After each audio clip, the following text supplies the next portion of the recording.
Welcome to Baby Mama's Wellness Podcast, the home to holistic care and support for babies and mamas. Welcome to Baby Mamas, the podcast. I'm your host, Racheal Onah, and I'm with my sisters, Deborah Hamelin and Anne Ige, and also my little James. Thank God I got that one right.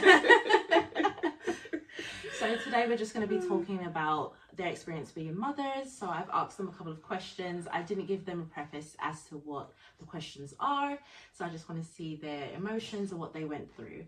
So the first question is, you both had births around COVID. What was your experience during that time? So I'll give you both the mic. When was Esther's birthday? Can I use this one? Yeah. So, Esther was born 1st of August 2021. Right, so, and Jeremiah was born 17th of May 2020, which was right in the thick of the pandemic. So, yeah, in the beginning, I loved it. I won't lie to you, I loved it. Because I didn't have to go anywhere, I didn't have to see anyone. I just, like, it was because it can be overwhelming. And now that I have a second son, which I had a totally different experience, the first time, I just loved it. I could heal in peace. People weren't allowed to come round. We just talked on the phone if I felt like it. Like, I loved it. But that was in the beginning. So that's what I'll say. What about you, Deb? You know what, I found that things were a lot more remote the second time, but I'm not sure how much different it was because like Anne's in the UK and I'm in Canada, so I found that like I was very distraught that I couldn't bring Daniel into the delivery room after I had Esther. He had to stay away, so that was crazy to me because when I had Daniel in 2019, which was literally, I had him like about 3 or 4 months before the pandemic hit. Everybody was there, like it was revolving doors. Even Dad showed up to the room. I was so shocked because I was like, oh, maybe Dad really want to see the baby at the house. But he came. Everybody came, dropped food, blah blah blah. Although I found that with the second time round, it was way different. And they were like, I felt like the hospital wanted to discharge you as quickly as possible as well. They didn't want you to stay there. They didn't want you to stay there. I feel like with you had yours either end of the pandemic. Yeah. And do you know what I mean? Because Daniel was before and Esther's was kind of on the way out of the pandemic stage. Yeah. So yes, that's quite interesting. Yeah, but I feel like Canada was maybe a little bit still strict in 2021 because technically I was still supposed to mask up, but my midwife was pretty good and she's like, okay, you guys don't need to wear masks, it's just the 3 of us in the room. Yeah. But technically, once I had Esther, mask had to be on, so while I was in bed, still masks up. I think at the time there was still a restriction. I think it was like 25 people. So, when people came to come and visit when I came back from the hospital, it was kind of like people coming in dribs and drabs. Like one set of people came in, then you have to wait for the next people to leave, wait an hour or two, next people come in, right? So it was quite hard for us to all be in one place at one time when I got home.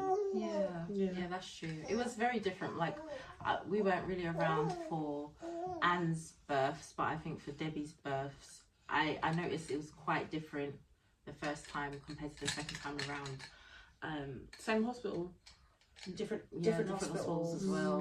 Yeah, so it was a completely different. I remember like FaceTiming Debbie after you gave birth, and it was just so weird because the last time you just came straight to the hospital. I left work like as soon as Eric said, oh, the baby's born. I was like, bye, peace, and I was at the hospital. So it was a very different experience. So how is it being mummies to 2 babies? So both of my sisters have 2 babies. Debbie has a girl and a boy, and Anne has 2 boys.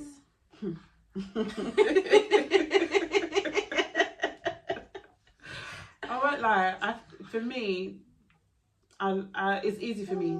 I always say it to my sister. I say it to my sisters. I say it to everyone.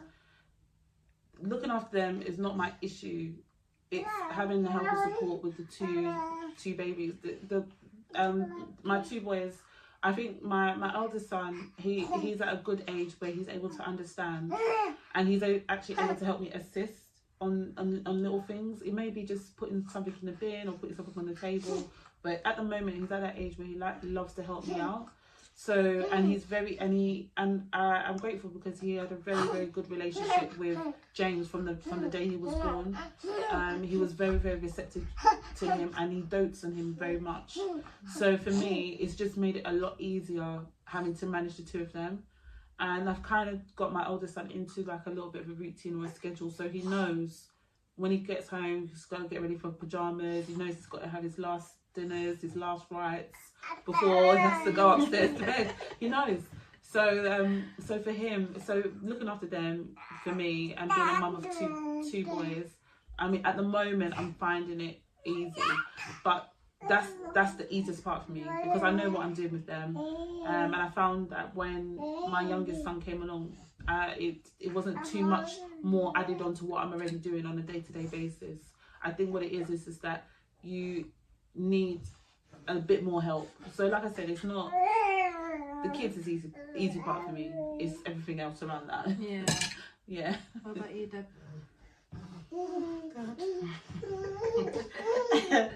Well, I feel like before, they were so close in age.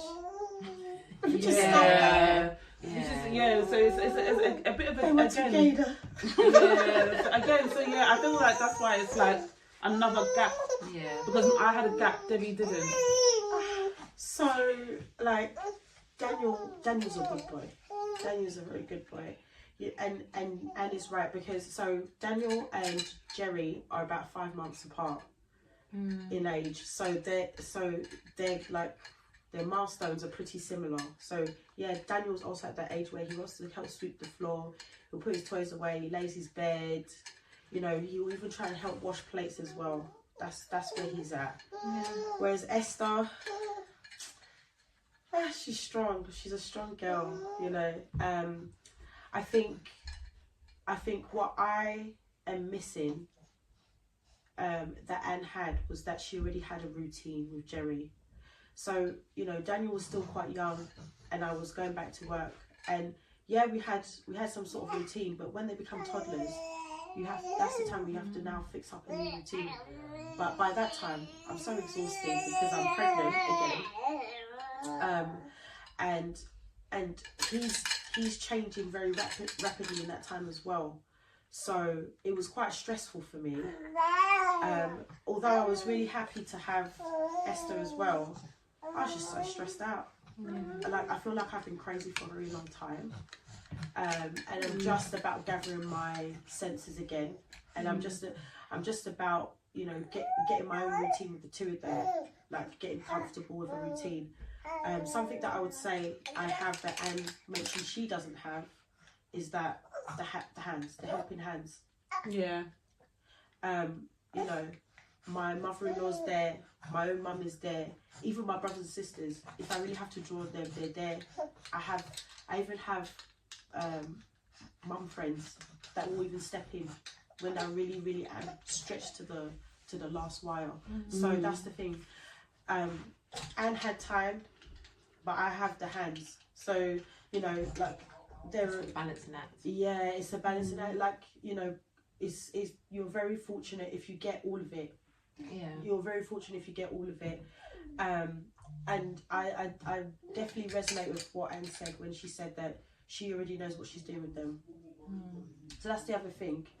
If you are like, you know, predominantly doing all the things and whatnot, it's good to ask for a helping hand. But the minute you give your motherhood badge to somebody to temporarily use, because that's what it is, right? Yeah. You know, you let your mum take over, you let your mother-in-law take over, or you even let your husband take over. Now sometimes that can throw the root. That's another thing that can throw the routine off. Well, not just you, but for your kids as well, because now that gives them leeway to, oh, mummy doesn't do this, but this person does this, and so then it makes it very hard for them to have something very constant. So, And for me, because I was also newly married, it was hard to navigate how I could say, hey, you don't do this, and like the way I approach family members, right? Because even though we knew each other from before, it was in a different capacity. Now that we're married, we're gonna be even more closer. So some things that you want to say, you have to find the tact to say, hey, you know, you need to, and that's the other thing for our parents as well. We don't want them to now become mothers again. Do you know what I mean? We're not looking at grandma to now become mum again. So, you know, for me, I find that there's a lot of moving parts. I found that there's a lot of moving parts, and so for me, I would say I'm still struggling right now, to be honest. I'm doing a lot better, and the kids, like my kids, are they're very smart, they're very quick. You know, the two of them, they already been and gone through their potty training phase, and my youngest one's not even 3 yet. So, but I do feel like I'm still kind of struggling, drowning. So, you know, having the hands can be a pro and a con, to be honest. And also just not having that time on my hands. I felt very guilty that, you know, the time with Daniel was going to be like snatched, you know. I went through a lot of guilt for that. So, because I still felt like he was very young. So, that's my experience with having two. I think everybody always says that once you have, if you have two and then you have the third one, it's like nothing. They say it's a big jump from 1 to 2. I think it depends on the situation, the dynamic, right? Because maybe if I had Esther like a year later, maybe I would be saying, oh yeah, it's not that bad. But because I had them so close together, I don't think I recovered the first time to be prepared for the second time round. But you know, things happen the way they happen, so you just have to kind of roll with it. But yeah, long and short is I'm still a bit. Okay, so the next questions is, did you have any complications during labour and delivery, and did you have any fears surrounding labour and delivery as well? Right, so did I have any fears about labour and delivery? No, I think you always have that fear because obviously you just want everything to go well or go all right. The first time round, I didn't have any fear. I think it was just the fact that when things started to progress, it's like you don't know what's actually happening. So, and I always like to be in control of my situation. So I think I would just had like, you know, just a little bit of anxiety that, okay, what's happening? Am I okay? Is the baby okay? Did I have any complications? I think you know what? They were both so different. Thankfully, I had just natural births for both of them. And I didn't tear or anything like that. The only thing is that I was induced for both pregnancies, basically. The first time I was induced, it was because my waters had already broken, and because basically his heartbeat was raised or was beating a bit fast. So that was for the first pregnancy. The second time, it was because I had increased BMI, so their worry was, you know, risk of bleeding or something, or it was preventative measure for me being induced because they didn't want to risk anything actually happening to me. So I didn't have, and I would say most of any, like if I was to say I had any complications, it was more so after, not really before, because even when I was induced, I mean they came up pretty quickly, and I was like spring chicken. I was back to normal. I was back to normal, I swear to you, I swear to God. I was up and about. Jeremiah, my first son, he was head back. It's the worst, if you speak to anybody, that is the worst pain I've ever had. Ever in my life had. And I endured that for like 5 days. Wow. For 5 days. And you would think someone's in labour, but you're not. Wow. Imagine having severe back pain because he's going down, but he's not going down fast enough to be in labour. So I had this severe. It's that pain I can never forget about. James, him being induced, he was kind of rushed out. So for me, that one, it was painful, but it was very painful, but it was short. Yeah, because it was quick. Yeah, it was fleeting. Yeah, so I may have screamed a couple times, but it was short. But Jeremiah's one lasted 5 days. That one, I was going back and forth to the hospital because of the pain. They had to give me some drug. I can't remember. Codeine? No, stronger, morphine. Okay. And they said they can only give it to me once because of how It could addictive. affect him, yeah. Addictive, and so. And that knocked me out. And when I woke up the next day, I had to stay in hospital for that. And when I woke up, the pain was 10 times worse. It's like you regret taking it the first time. Yeah. So no, I didn't have any fears. I just felt like I had to push myself through it. Yeah. So and I feel that was the time that I had control. When I had to push, that was when I had control over my situation, thankfully. So yeah. What about you, Deb? I was afraid.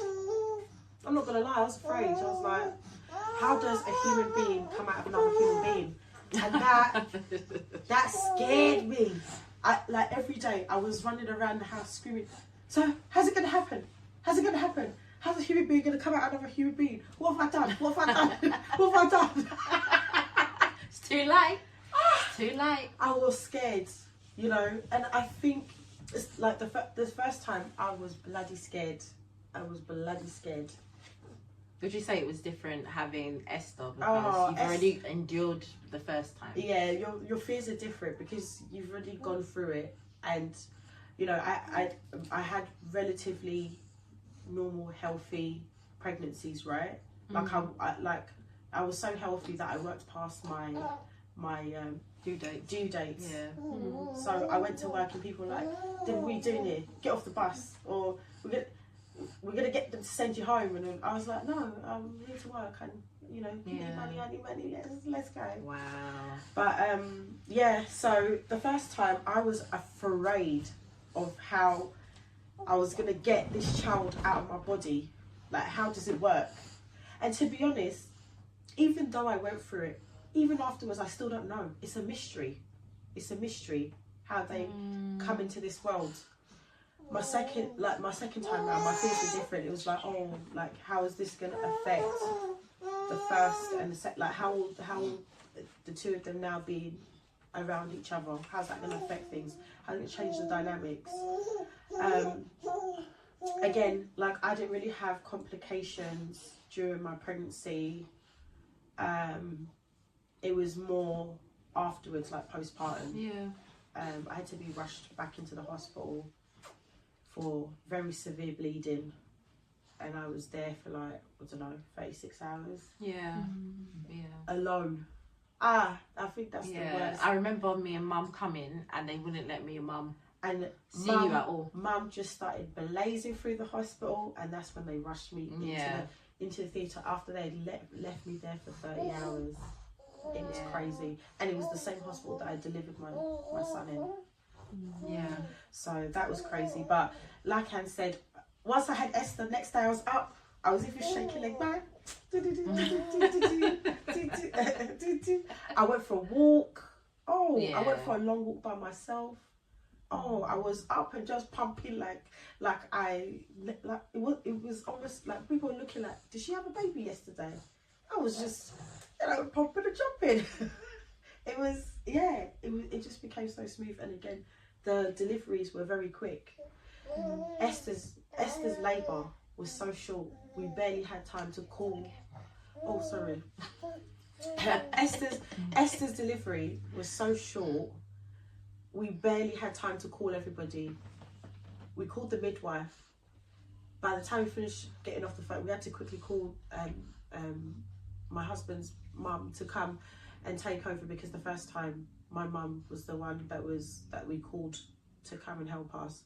And then I just called my mum to say, look, baby's coming. She said, do you need me to come? I said, no, it's not your turn. Just sleep. We'll see you in the morning. But yeah, the first time that probably should have put me off from having more kids, but here we are. So my next question is, how do you think the way we were raised shaped the way that you guys parent? Because I think, noticing you two, you both have very different parenting styles. What would you say our parenting style is? Can I speak on Anne's one? I think Anne's very nurturing. I feel like motherhood looks good on you. Yeah, You do a very wonderful job. Me? No, I think you're a very good mum. I think you're very hard on yourself. I'm very hard on the kids too. I think I'm very strict with them. But I do think that we came from very perfectionist families. So I think you get that you because it's not perfect, and I think that's what we kind of grew up on. So it gives me a lot of anxiety. It gives me a lot of anxiety, to be honest. Yeah. So I would say that your parenting styles are very different in the fact that I would say you're actually a lot more chill. Like you give them a lot more freedom than I would say Anne would. Anne would be like, no. But I think you let them, and I think also the person that you married, I think like your husband is a lot more like, let's go out to the woods and let's and it's okay to fall over. We grew up like learning not to fall. Me, I've never broken a bone. When I tell people I've never broken a bone, shocked. Whereas my husband has broken at least 3 of the bones in his body. Yeah. He's been concussed. And that's it's not a thing that we kind of grew up around. Like, if it was an accident, it was a major one because we just fumbled so hard. Yeah. So I think it's just, I would say Anne is more like, you know, she knows where they are every minute. I would say that when it comes to parenting style, I keep a close eye on them, definitely. And the only reason why I would say I am very observant. My dad, he's a strict person. I would say I'm strict, but with good reason. I'm not strict unnecessarily. So for me, it's only to instill some sort of discipline in him so that he knows what to do at the right time. He can't be a cowboy, you know, going everywhere, up and down, jumping. Like, he has to know, like, when he goes to places, how to behave. When he goes outside, he knows how to behave. When he goes to church, do you understand? So and he's only ever going to get that discipline from inside his house. If he doesn't know how to act in his own house, how can he know how to act when he goes outside? So I think for me as well, but I would like to think that me and my son, like, because Jeremiah is the oldest, he's very close to me. Yeah, he is. He's very, very, very close to me. Because I like to engage with him to understand how he thinks, how he feels, and even when he's trying to express himself, I'm trying to understand what he's trying to say, and I'm trying to teach him about himself as well. So when he's telling me he's angry, I will tell him, why are you angry? I'll question him. It's because I want him to have this self-development and self-assurance about himself. I want him to know himself, because all these teachings about your child and what you instill in them, that's what they're going to learn and take when they go to school. And I don't want that to be wavered by the time he starts mixing with people, when he goes to schools, when he goes to clubs, when he goes to funk parties, whatever. I want him to be very, very sure about himself and his home and how to act, and he knows what's right, what's wrong. Nobody's perfect, and I'm sure that he will grow up to make his own mistakes and stuff like that. But I want him to have a good discipline to know that, okay, he was brought up correctly, and to know to do the right thing at the right time, and how he's supposed to talk and treat people. So I teach him that, and I'm thankful as well that the school setting that he's in, they help encourage that as well. And his school, they encourage us as well to talk and try and engage with them, you know, because a lot of us parents, we all work, so a lot of us don't have that time to sit with them. So, but I make it as where I can, I will definitely, like, you know, help him and encourage him. Anything his school tells me to do, I'm ready to sit down to do it with him, because he comes back to report to me as well. So I try to show interest in him. So that's the only reason why I will consider myself, if everybody's saying I'm nurturing, I am, because I like to, if I don't nurture him, someone else will. That's just how I see it. It's true. So I have to be the one in the forefront to sit with him, and like, nobody's going to know him better than me and his dad. So that's why it's, and before his dad, it's always going to be me. So, and by the time he gets to a certain age, the person that has to know himself is him. Yeah. So that's the only reason why I'm very meticulous about what he does, what he's doing in his day. I question him. I get him to, because as well, I have to build him up to be to be independent. He has to know that, okay, no, I need to sleep now. I have to build him up to know those things. So he can't be a yeah boy. Sorry, and I know that's like a loose language, but it's just a term that we use for people that don't just all over the place or scattered. You know, he has to know his place when he goes to certain places or he's doing certain things, and he has to know accordingly when it's time to play and when it's time to sit down or when it's time to sleep or when it's time to eat. So it's like when he's eating his dinner, basic principle for me: sit at the big table.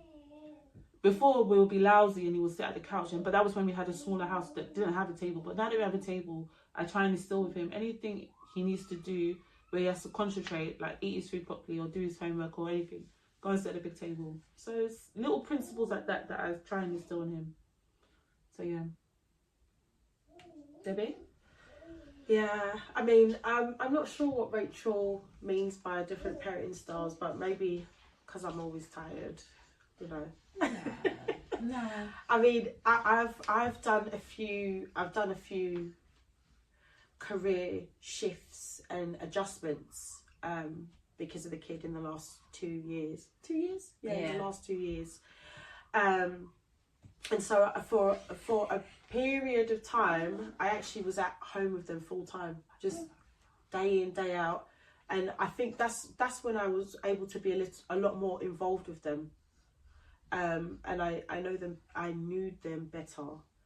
Right now, because I went back to work, it's a little bit different, but I am starting to trying to get myself back on course. But I do like them to be free thinkers. I feel like that's something like is something that is instilled in every one of us. We come into this world with our own mission agenda. So the way I see myself as a parent is that it's not my job to tell them who they are. They're going to figure that out on their own. It's for me to guide them to that person that they're supposed to be and to keep them safe from any harm. Yeah. You know? Yeah. Jerry says, yeah.